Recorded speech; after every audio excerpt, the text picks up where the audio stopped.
nós adorarmos e agradecermos o nome do Senhor com muita alegria. Amém? Amém.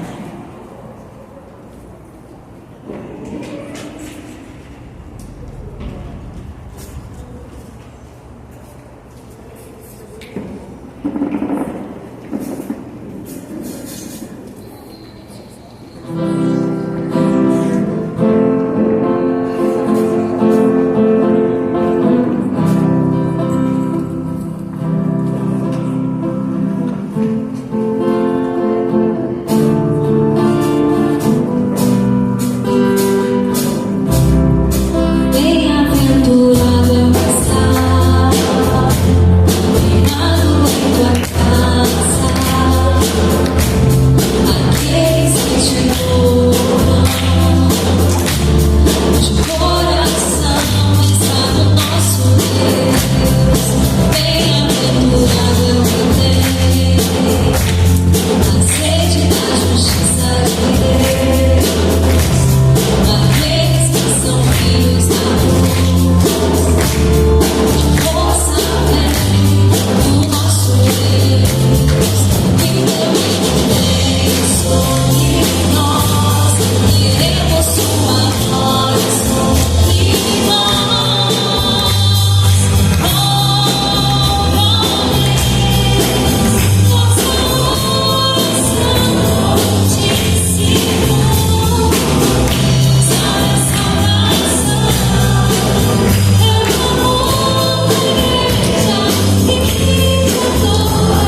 É uma questão de costume, de preparo, mas as crianças sempre terão a oportunidade na igreja de louvar o Senhor. Amém, irmãos?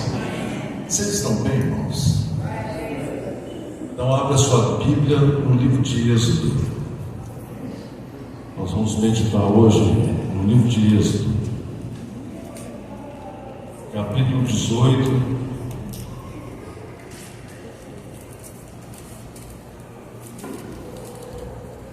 Nós vamos ler alguns versículos aí. A partir do versículo 21. Procura dentre o povo homens capazes, tementes a Deus, homens de verdade que aborreçam a avareza. Versículo 21, vamos ler juntos? Procura dentre o povo homens capazes, homens de verdade que aborreçam a avareza, ponham sobre eles por chefes de 1000, chefes de 100, chefes de 50 e chefes de 10. Até aí.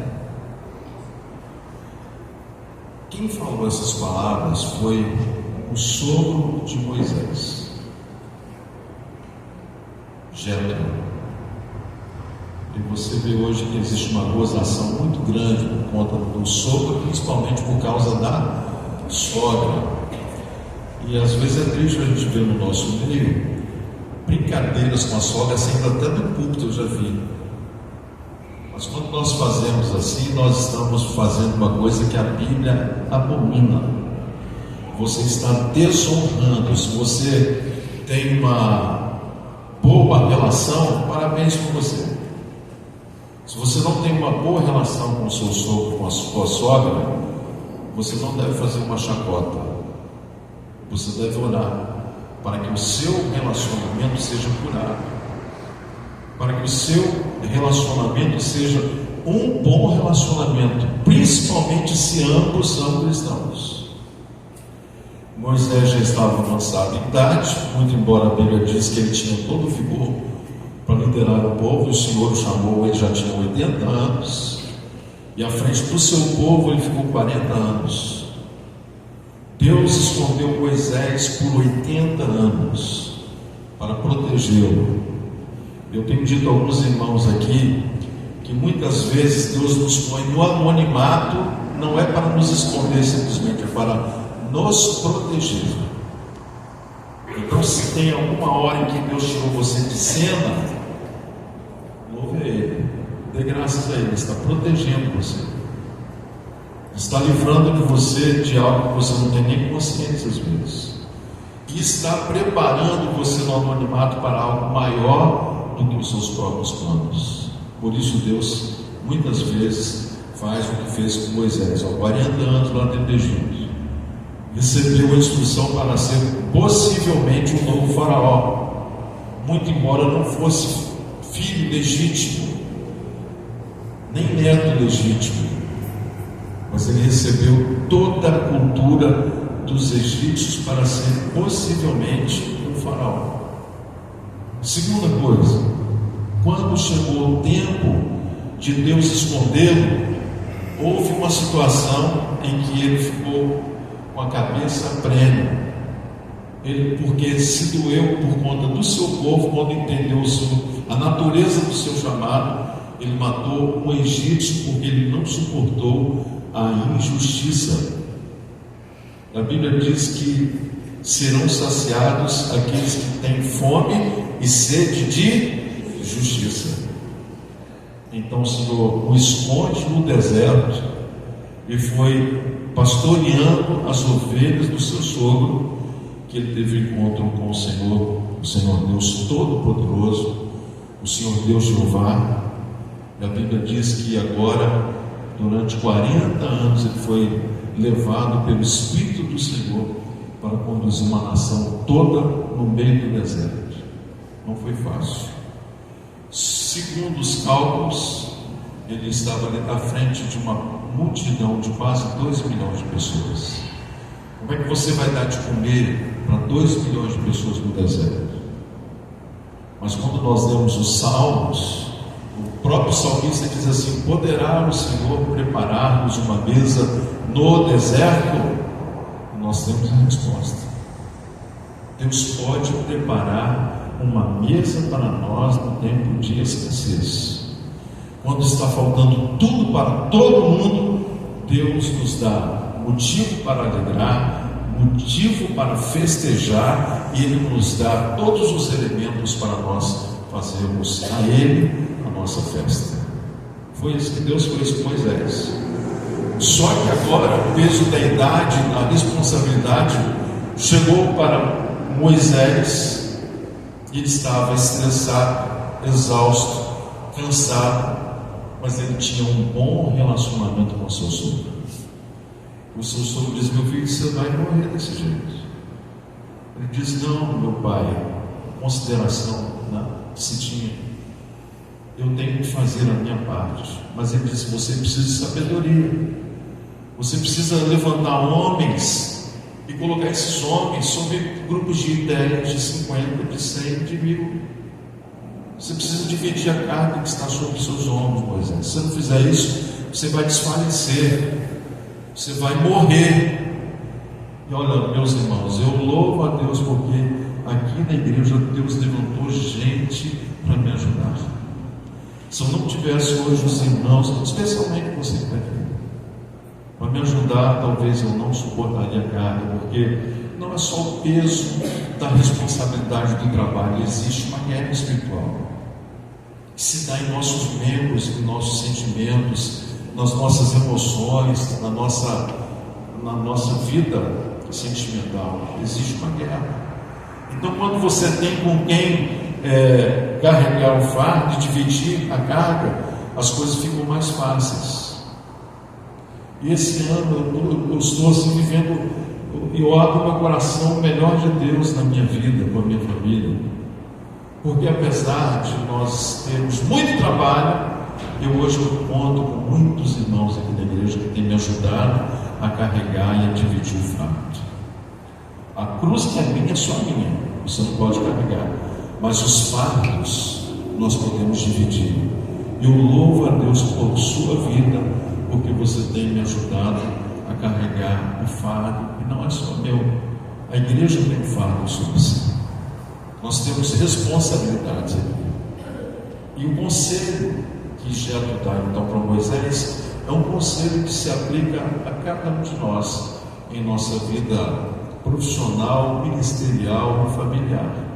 Você pensa em uma casa onde só o pai trabalha e o resto não faz nada.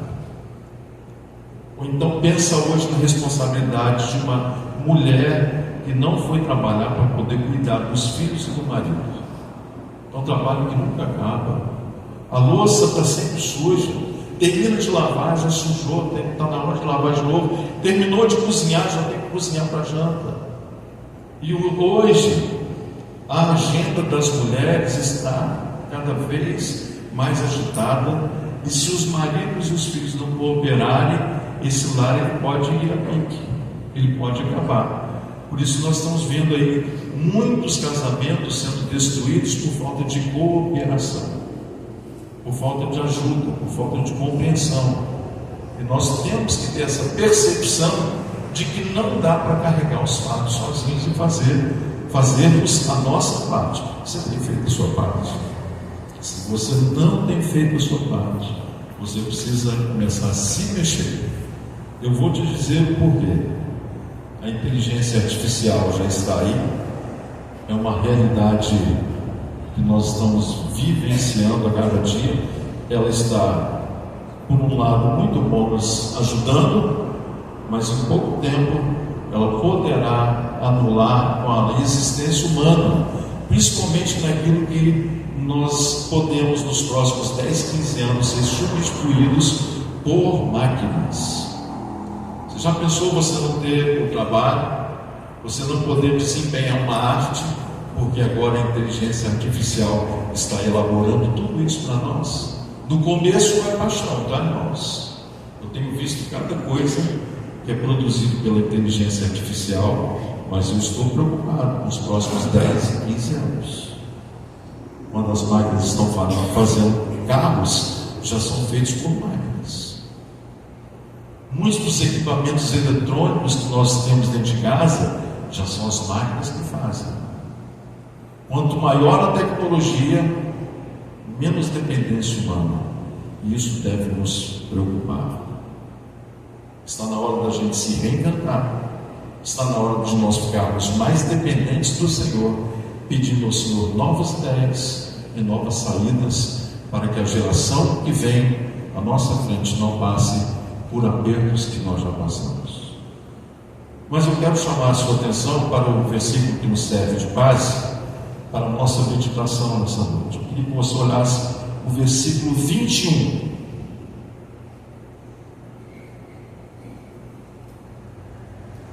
Jetro dá o padrão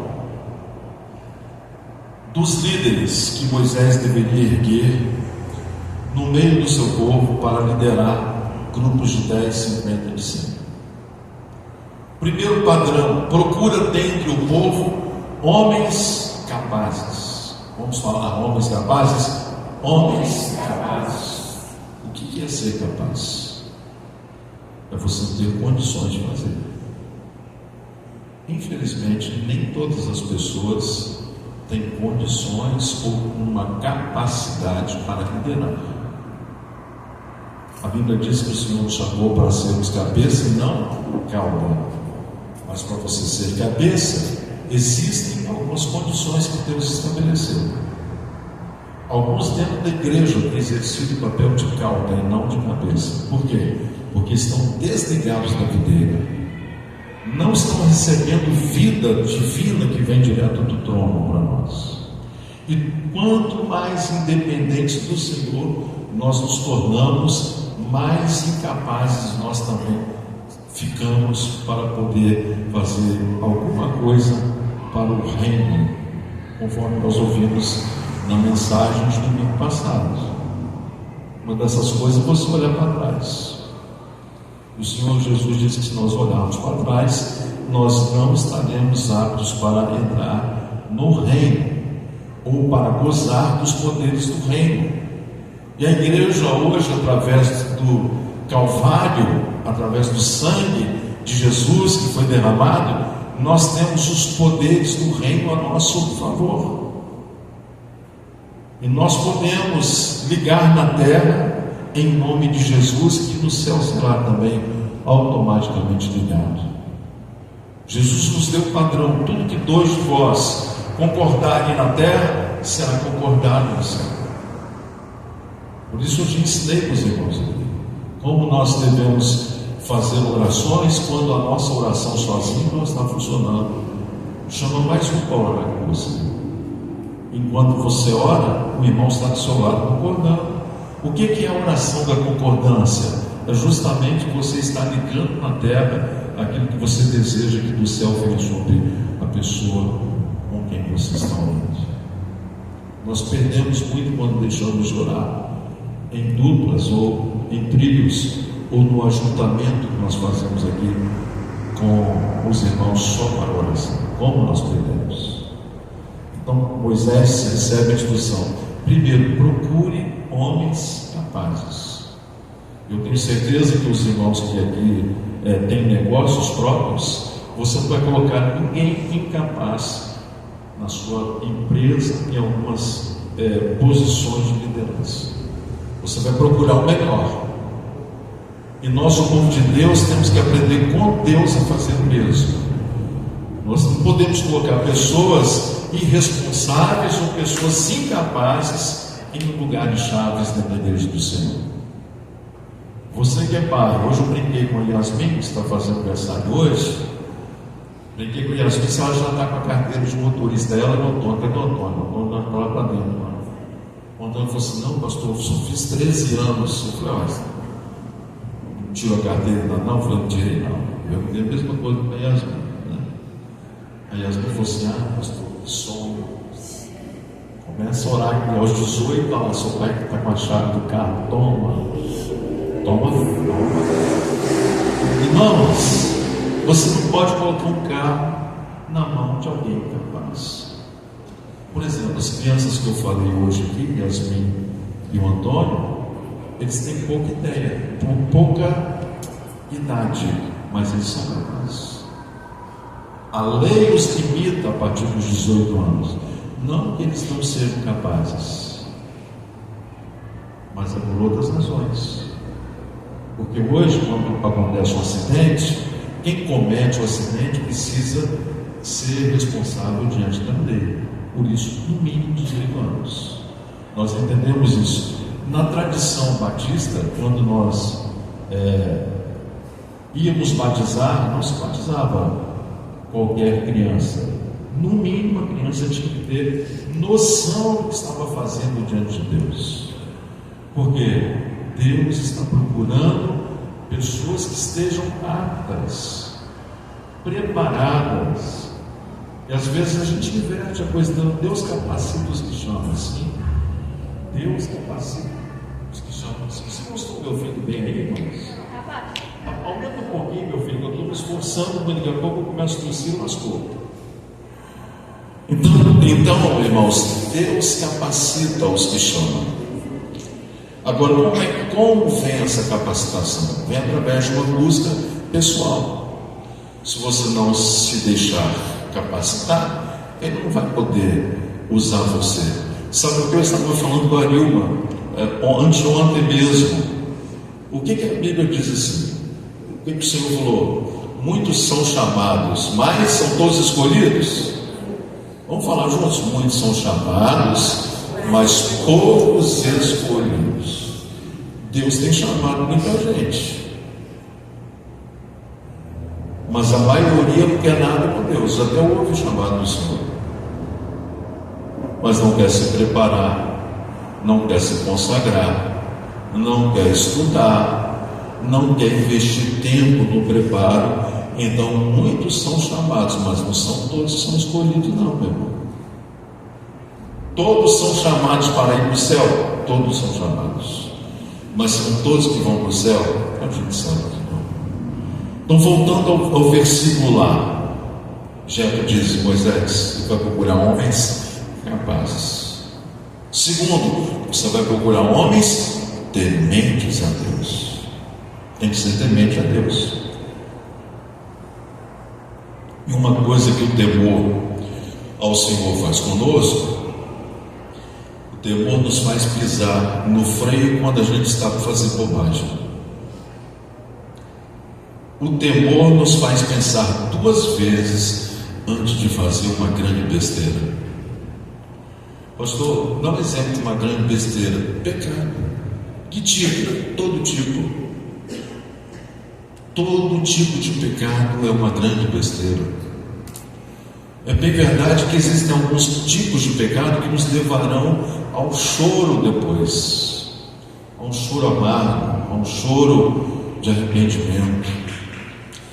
Então, o temor a Deus é uma das marcas que deverão estar sobre quem quer ser usado por Deus.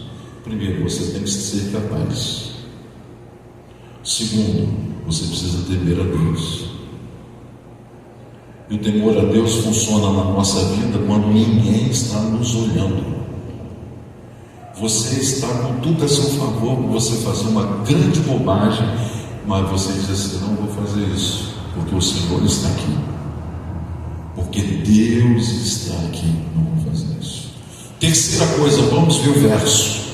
Diz lá: homens tementes a Deus e homens de verdade. Tem 2 situações desse homens de verdade. Primeiro, homens de verdade homens que são homens mesmo. Não é um tirano, mas é alguém que sabe usar autoridade. É alguém que, quando abre a boca, as pessoas respeitam. Segundo, homens de verdade são geralmente homens que andam na verdade. O que falam, falam a verdade. São dirigidos pela verdade e entendem que foram salvos pela verdade. E sabem que a verdade é muito mais do que um sentido, uma característica, um atributo. A verdade é uma pessoa. Disse Jesus: eu sou o caminho, a verdade. Então, se fomos salvos pela verdade, nós temos que ser homens de verdade, mulheres de verdade, homens que amam a verdade, que falam a verdade e que pela verdade são guiados. Quarta coisa do conselho de Jetro, eu vou me deter um pouco nessa quarta característica, porque isso tem a ver com sua prosperidade. Homens que aborreçam a avareza, pessoas que fogem da avareza. O que é a avareza? Sovinice, mão de vaca. São aquelas pessoas que pregam assim: vem a mim, mas o teu reino fora. As pessoas que só querem para si, mas não querem partilhar o que tem. Irmãos, eu tenho tido assim um excelente testemunho na nossa igreja com os visitantes que têm vindo aqui. Tive um amigo que me visitou aqui alguns domingos atrás.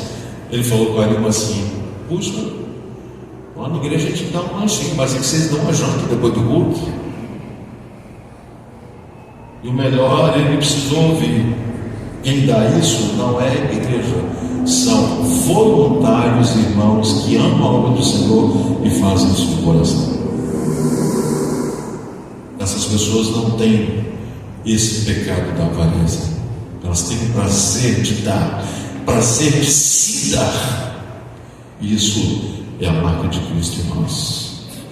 Esses dias me perguntaram assim: pastor, é muito caro esse kit que a igreja dá para os visitantes da igreja, que é o devocional, o pacotinho com as coisas que a gente recebe ali? Eu falei: irmão, eu não sei, porque isso é uma doação de irmãos da igreja, não sei.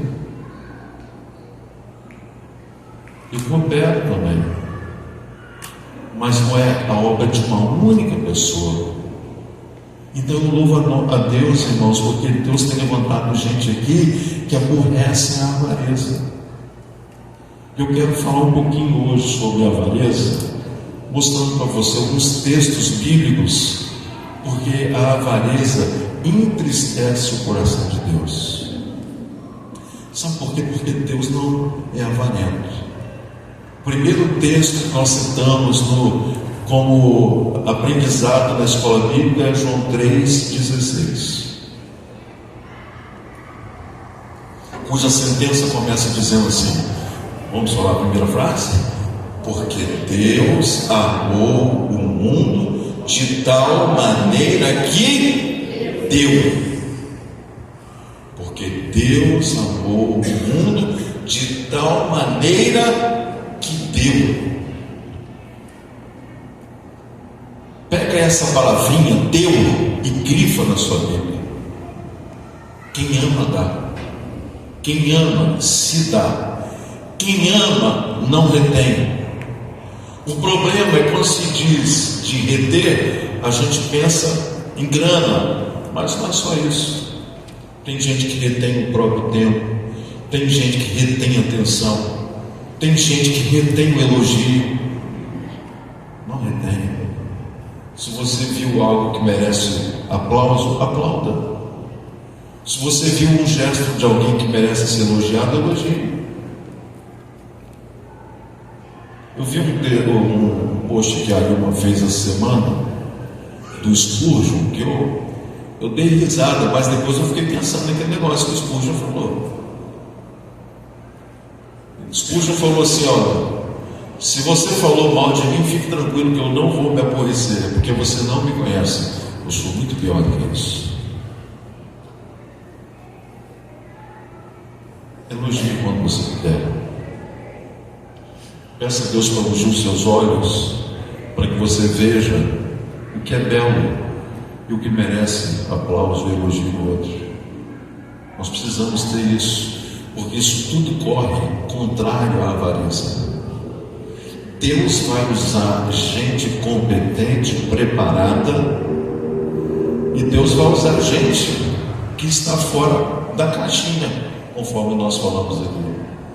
O irmão André, alguns cultos atrás, abriu o culto dizendo sobre os improváveis. Ele deu exemplo que ele era improvável de estar à frente aqui, que outros irmãos da igreja é improvável. Deus vai usar os improváveis. Mas ser improvável não significa que é de qualquer maneira. Significa que o improvável andou com Jesus e aprendeu na prática a estar bem preparado, a estar bem equipado. Por que você volta para a igreja dominicalmente ou às quintas-feiras? Porque você tem recebido o alimento espiritual aqui. E esse alimento espiritual aqui, ele precisa ser fresco. Ele precisa mexer com você. E se ele não estiver azeitado da unção de Deus, ele não muda você. Ele não transforma você. Então Deus não... Ele quer usar você, mas não vai usar você de qualquer maneira. Para que você seja um instrumento nas mãos de Deus, você tem que ter esse temor a Deus. E você precisa ser desgarrado com tudo que é desse mundo, dessa vida. Seu coração não pode mais estar aqui. Você não é daqui mais. Agora que você é de Jesus, você tem que fazer como os discípulos fizeram e nos ensinaram. Nós usamos desse mundo como se dele não precisássemos. Como é que você se sentiria hoje se você não tivesse sua bicicleta, seu carro, sua casa, uma cama para dormir ou uma refeição quentinha para você dormir essa noite? Como é que você estaria? Uma das coisas que eu observo nessas pessoas que estão morando na rua é que, de uma maneira estranha, eles acabam nos ensinando a não sermos agarrados a nada nessa vida. Esse rapazinho que estava dormindo aqui nessa calçada, dormiu quase 3 meses ali. Primeira vez que eu vi ali, estava numa crise de tosse terrível. E estava à noite frio, fiquei incomodado. Não tinha café, fui levar o café para ele com pão e uns biscoitos que tinha ali, porque eu já tinha visto há 2 noites ali. Ele não conseguiu nem falar o nome dele. Eu vi que ele estava drogado, mas ele comeu rápido na minha frente. Nem muito obrigado, mas eu não esperava muito obrigado. Na noite seguinte eu passei e vi ele estava escarrando sangue ali na calçada. Eu falei: como é o seu nome? Ele falou: Alone. Depois o Moisés falou: pai, Alone em inglês é... como é que é? Alone? Sozinho. Depois eu descobri que ele fala 3 idiomas: garçom e mais 2 profissões que eu não me lembro. Eu falei: mas vai para o posto de saúde? Não, pastor, eu não vou. Pastor, eu sou HIV positivo. Não tem mais jeito, para mim não dá mais. O que vier, vier. Eu fiquei com medo. Se rapaz morrer, você tem uma experiência com Cristo. Mas fomos ali dando assistência, ele foi melhorando, e hoje não está mais aqui. E eu quero crer que ele não foi para debaixo de outra marquise, porque a última vez que eu encontrei aqui embaixo, ele falou assim: um advogado, pastor, conhecido meu, me conhece, arrumou um trabalho para mim num restaurante aqui perto.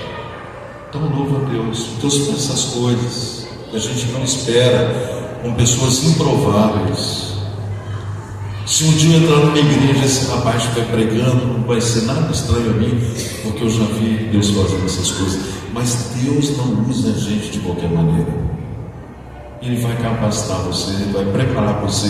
E se ele vê que dentro de você existe um temor reverente, aí você está apto. Mas enquanto você estiver com esse último quesito, a avareza grudada em você, você não está apto para ser instrumento nas mãos do Senhor. Eu quero ler alguns textos com os irmãos. O primeiro texto está em Lucas capítulo 12, versículo 15.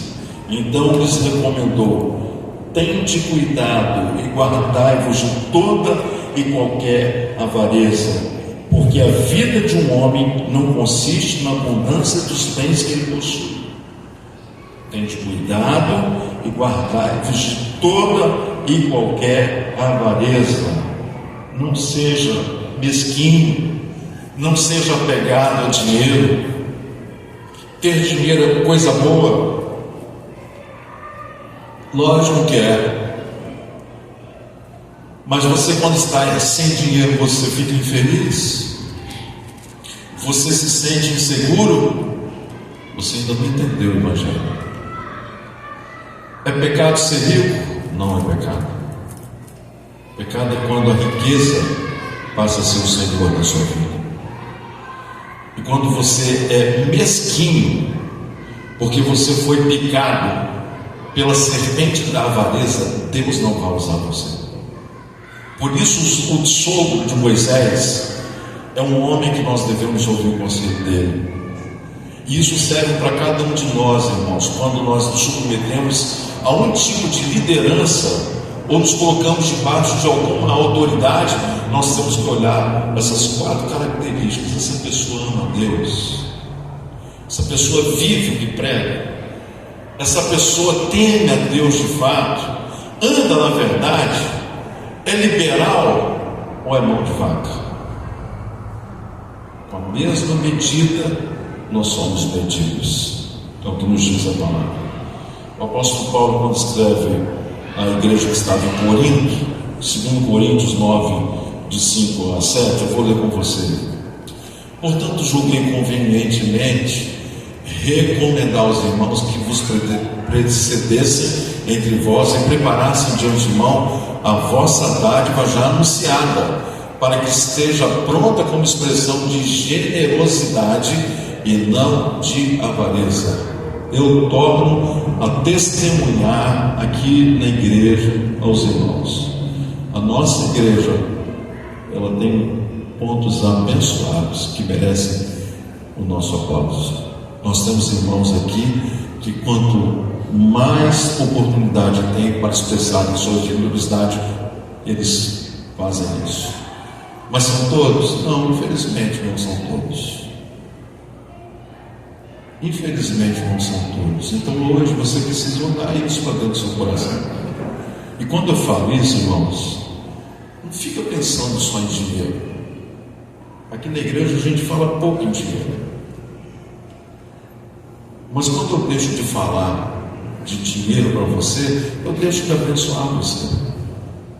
Se falar em dinheiro mexe com você, é porque existem áreas ainda na sua vida que você precisa colocar ao senhorio de Cristo. E uma das coisas que nós aprendemos aqui no curso da irmã Márcia, Finanças Organizadas, é que a única vez que Jesus chamou um adversário seu de Senhor foi referindo-se a Mamon, ao dinheiro. Não podeis servir a 2 senhores, você vai agradar um, aborrecer o outro. Não podeis servir a Deus e as riquezas. Escolhe a quem você vai servir. O apóstolo Paulo estava lá com os irmãos macedônios na Gaia. Eles estavam na expectativa de receber o donativo da igreja em Corinto. E os coríntios eram exemplares disso. Eles eram amorosos, eles eram uma igreja cheia dos dons espirituais e uma igreja generosa. E eles fizeram uma coleta dentre os irmãos, e quem ia levar essa coleta para abençoar os irmãos na Gaia era o apóstolo Paulo. Ele disse: então, irmãos, por favor, não me deixem passar vergonha. Eu quero lá, porque eu já avisei que eu vou levar o que os irmãos recolheram. Por favor, que os irmãos sejam generosos e que não haja entre nós ninguém que cometa o pecado da avareza. O Senhor, depois, quando usa o apóstolo Paulo, aos Colossenses, no capítulo 3, eu quero ler com você. Colossenses capítulo 3. Vamos ler juntos.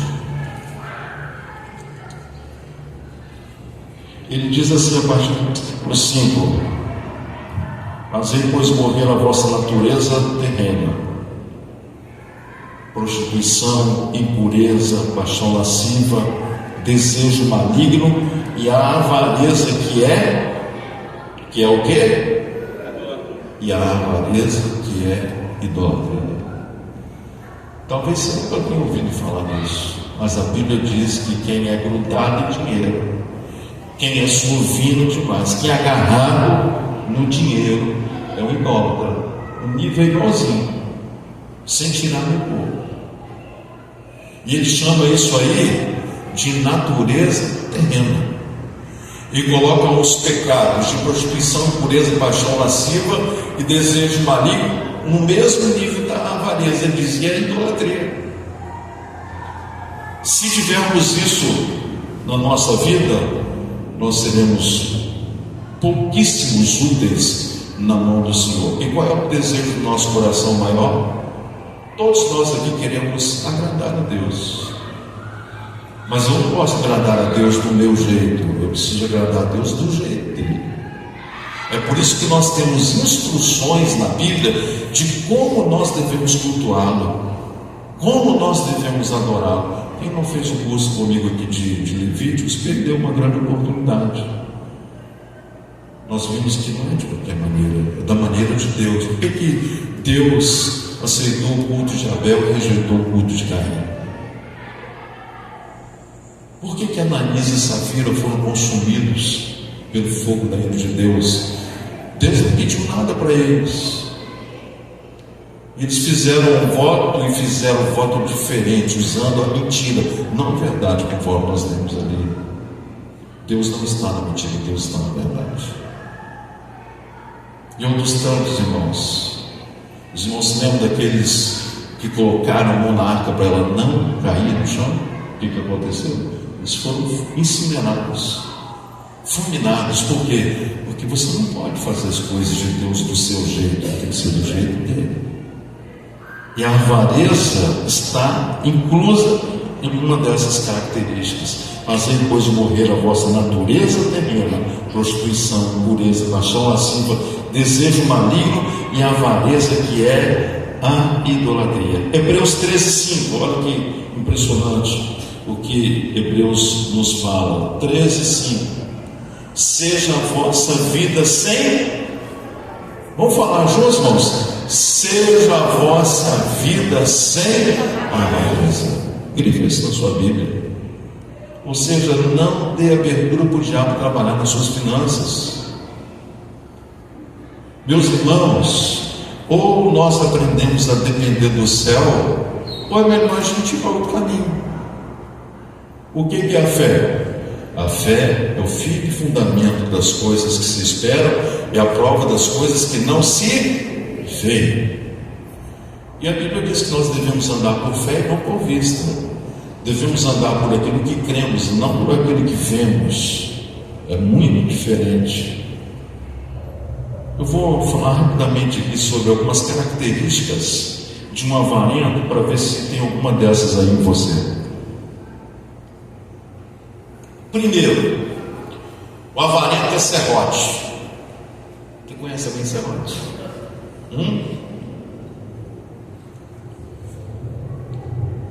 Quem aqui não sabe o que é serrote, irmãos? Quem não sabe o que é ser serrote?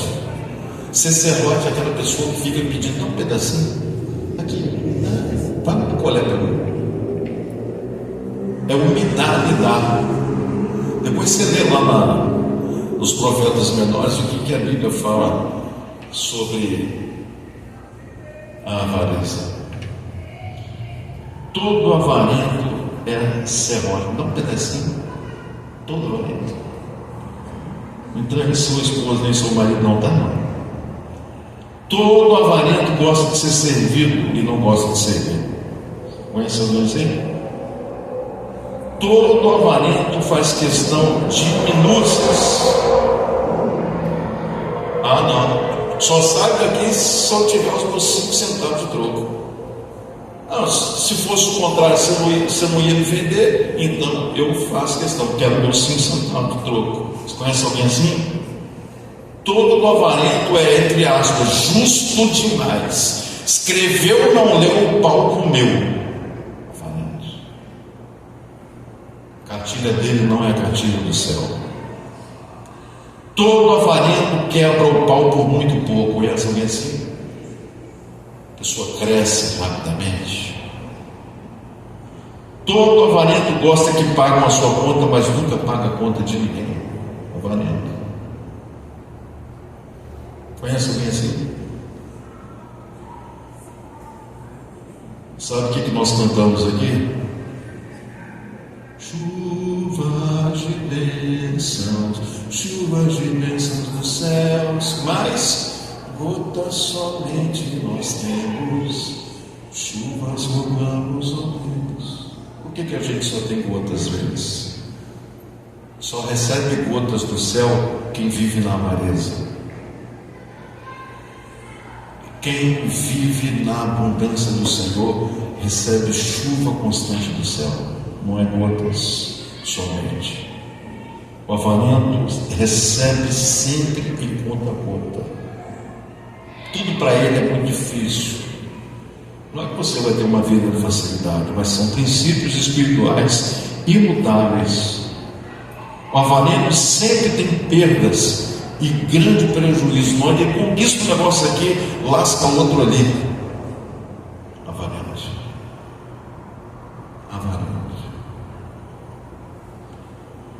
O avarento, ele nunca põe os seus bens a serviço do mestre.